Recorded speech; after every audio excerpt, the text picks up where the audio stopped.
안녕하세요. 오늘은요, 일본 역사에서 가장 화려하고 거대했다고 할 수 있는, 뭐랄까, 한 편의 정치극을 파헤쳐 보려고 합니다. 이 모든 것이 사실은 철저히 계산된 연극이었다면 믿으시겠어요? 자, 그 숨겨진 무대 뒤로 함께 들어가 보시죠. 자, 바로 본론으로 들어가 볼게요. 여기 사진을 보시면 일본의 심장부인 에도 한복판에서 정말 이국적인 대규모 행렬이 펼쳐지고 있습니다. 에도 노블이라고 불렸던 이 행렬. 아니 대체 왜 일본 안에서 이런 풍경이 연출된 걸까요? 근데 말이죠. 이게 그냥 순수한 문화 교류가 아니었다는 게 포인트입니다. 사실은 숨겨진 의도를 가진 아주 치밀하게 짜인 한편의 연극이었던 거죠. 일단 겉으로 보기에는요, 이 에도 노보리는 공식적인 외교 사절단이었어요. 류큐 왕국의 왕이 바뀌거나 일본의 통치자인 쇼군이 새로 즉위할 때 축하하고 감사를 표하기 위해 보냈던 거죠. 뭐 표면상으로는요. 하지만 이 화려한 연극의 무대 뒤에는요, 이 모든 걸 기획하고 조종하는 진짜 감독이 숨어 있었습니다. 바로 일본 남쪽의 아주 강력한 세력이었던 사츠마번이었죠. 자, 그럼 여기서 제일 중요한 질문이 나오겠죠? 아니, 사스마는 도대체 왜 이렇게까지 엄청난 돈과 노력을 쏟아부었을까요? 그들이 진짜로 원했던 건 뭘까요? 그 이유는 생각보다 간단합니다. 핵심은요, 류큐라는 나라 자체를 지배하는 것 그 이상으로 일본 내부 정치판에서 자신들의 힘과 위상을 극적으로 끌어올리기 위한 거대한 포석이었던 겁니다. 이 비교를 보시면 그 차이가 확 느껴지실 겁니다. 보통 다이묘들은 그냥 자기 영지만 다스리잖아요. 근데 사스마는 달랐던 거죠.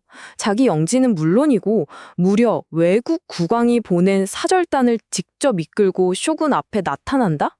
이건 다른 다이묘들은 상상도 할 수 없는 엄청난 특권이자 과시였어요. 그러니까 사스마가 얻어간 이득이 뭐냐면요. 첫째, 우린을 속고까지 거느린 대단한 번이다 라는 이미지를 확실하게 만들 수 있었고요. 둘째, 당연히 다른 다이묘들 사이에서 위상이 그냥 수직 상승했죠. 하지만 그 중에서도 가장 큰 목표, 이 모든 비용을 감수하면서까지 얻고 싶었던 건 바로 쇼군한테서 더 높은 벼슬을 받는 거였습니다. 이게 진짜 목적이었던 거죠. 자, 그럼 궁금해지죠? 서츠마는 도대체 어떻게 이런 완벽한 환상을 만들어낼 수 있었을까요? 이 정교한 연극의 연출 지시서 살짝 한번 들여다볼까요? 우선 스케일 자체가 어마어마합니다. 이 연극에 동원된 6큐 사절단 인원만 약 100명이었고요. 시간은 또 어떻고요? 오키나와에서 출발해서 에도까지 갔다가 돌아오는데 무려 300일, 거의 1년이 꼬박 걸리는 대장정이었던 겁니다. 이 행사가 얼마나 중요하고 거대한 프로젝트였는지 이 숫자들만 봐도 감이 오시죠? 이 모든 연출을 관통하는 핵심 전략이 있었는데 이걸 이화 정책이라고 부릅니다. 말 그대로 다를 될 화, 일부러 다르게 최대한 일본인스럽지 않게 보이게 만드는 정책이었던 거죠. 이게 얼마나 철저했냐면요. 정말 머리부터 발끝까지 모든 게 각본다로였어요. 공식 직책명부터 시작해서 일부러 중국풍으로 맞춘 옷이랑 소품들, 길거리에서 연주하는 음악, 심지어 공식 석상에서 쓰는 언어, 앉고 서는 자세, 밥 먹는 예절까지도요. 와, 진짜 대단하죠? 그리고 이게 그냥 사스마 혼자 꾸민 일이 아니라는 결정적인 증거가 바로 이겁니다. 일본 막부, 그러니까 쇼군이 직접 공식 명령을 내린 거예요. 류큐 사절단한테 아주 최대한 이국적인 옷을 입혀라 라고 말이죠. 다 한통속이었던 겁니다. 자, 이렇게 완벽하게 준비된 공연에는 관객이 빠질 수 없죠. 그럼 당시 일본 사람들은 이 엄청난 구경거리를 보고 어떻게 반응했을까요? 당시 일본은 우리가 알다시피 쇄국 정책 때문에 외부 세계랑 거의 단절되어 있었잖아요. 그러니까 일반 사람들한테는 이런 외국과의 접촉이라는 게 평생 한번 볼까 말까한 정말 엄청나게 신기하고 재밌는 이벤트였던 거죠.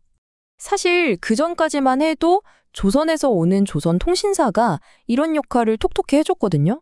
네, 에도 시대 후기로 가면서 이게 재정 문제 같은 것 때문에 딱 끊겨버린 거예요. 이 타임라인을 보시면 그 상황이 한눈에 딱 들어오죠. 조선통신사가 오지 않게 되면서 생긴 그 공백을 류큐 행렬이 완벽하게 파고든 겁니다. 말 그대로 대체 불가 유일한 볼거리가 되어버린 거죠. 그 희소성이 가치를 폭발시킨 거예요. 바로 이 희소성 때문에 일본 전역에 그야말로 폭발적인 류큐 붐이 일어납니다. 이건 어쩌면 사츠마가 의도했던 것보다 훨씬 더 큰 문화적 파급력을 낳게 된 거죠. 이 붐이 어느 정도였냐면요. 슬라이드에 보시는 것처럼 류큐에 대한 책들이 막 날개 돋친 듯 팔려나가고 행렬 한번 보겠다고 길거리에 사람들이 어마어마하게 몰려들었어요. 사츠마가 기획한 정치극 하나가 일본 전체의 대중문화를 뒤흔들어 놓은 셈이죠. 자, 그런데 말입니다. 이 연극의 주인공이었던 배우들, 즉 류큐 왕국의 입장은 과연 어땠을까요? 이제 시장을 바꿔서 이 복잡한 판 위에서 그들이 어떤 생존 전략을 썼는지 한번 살펴보겠습니다. 이걸 보시면 류큐가 얼마나 아슬아슬한 줄타기를 하고 있었는지 알 수 있습니다. 두 개의 전혀 다른 무대 위에서 완전히 상반된 두 개의 역할을 동시에 해내야만 했던 거예요. 한쪽, 중국 청나라를 향해서는 우리는 독립국이다 라고 외치면서 중요한 무역 관계를 유지해야 했고요. 다른 한쪽, 일본을 향해서는 우리는 당신들의 속국입니다 라는 연기를 하면서 그들의 정치적 요구를 들어줘야 했던 거죠. 근데 여기서 정말 중요한 포인트가 뭐냐면 류큐가 그냥 당하기만 한 게 아니라는 겁니다. 오히려 이 역설적인 상황을 아주 영리하게 이용했어요. 양쪽 어디에도 완벽하게 속하지 않는다는 그 모호한 위치를 자신들의 정체성을 지키는 방패로 삼은 거죠. 일본에 완전히 흡수되는 걸 늦추는 아주 절묘한 외교술이었던 겁니다.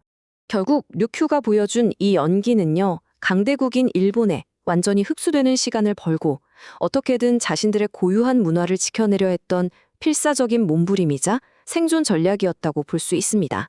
이 이야기는 오늘 우리에게 이런 질문을 던지는 것 같네요. 거대한 힘들에 둘러싸여 있을 때 때로는 완벽한 연기만이 살아남기 위한 유일한 길일까요?